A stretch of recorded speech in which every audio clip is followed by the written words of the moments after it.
Let's go.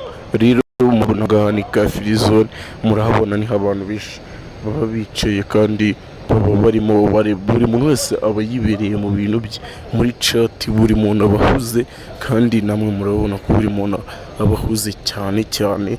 Ubwo urumva bose baba baje kuvumba akawifi bano banjye, mutazamugira ngo ni mwebwe mwakenye mwenyine. Let's go. Tugiye gutungura umuntu tumubaze amazina ye, noneho ndangiza musabe ko yamobera. Igitangaje rero araba ari umukobwa. Let's go, reka turebe uburyo bigiye kugenda. Umuntu ngiye kumushaka hano muri ka free zone maze turebe ko yamobera. Let's go, twagiye. Katugomeze tugende turebe ko ni ibintu birahagaze, cyangwa turebe niba uwo mukobwa afite kuza kuduhobera cyangwa afite kuza kudusebya. Let's go.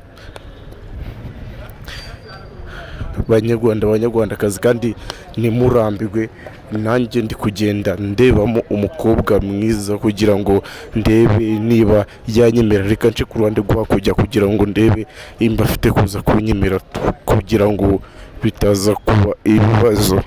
Murabona uriya mukobwa uri imbere, ngiye kugenda mutungure, nindangiza muhobere turebe ko biraza kugenda. Ariko ndi kubona ari umumeri, kandi umumeri ntago wakibesha ngo umubaze izina rye.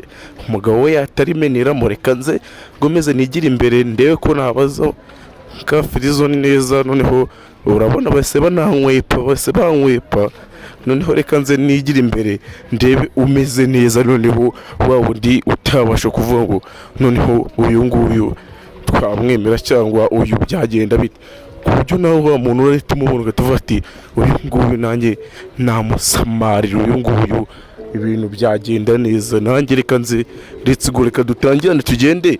Mwebwe nimurambirwe mureba ati uyu mukino uraza kugenda gute, sibyo?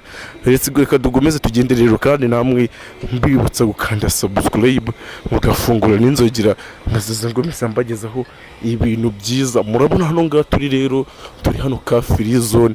Hano mfite ka microphone, ndi kugenda, cameraman ari inyuma yanjye, turi kugenda tugiye ubwo no gutestinga nyine n'uburyo nge ndihishe kugira ngo hatagira umuntu mbona yuko turi gufata video.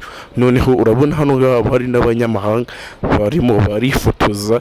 Nshatse no kuriya munyamahanga ari kumwe n'umugabo we, naye ngiye gutamutungura nawe nkaba namubaza ibibazo akansubiza.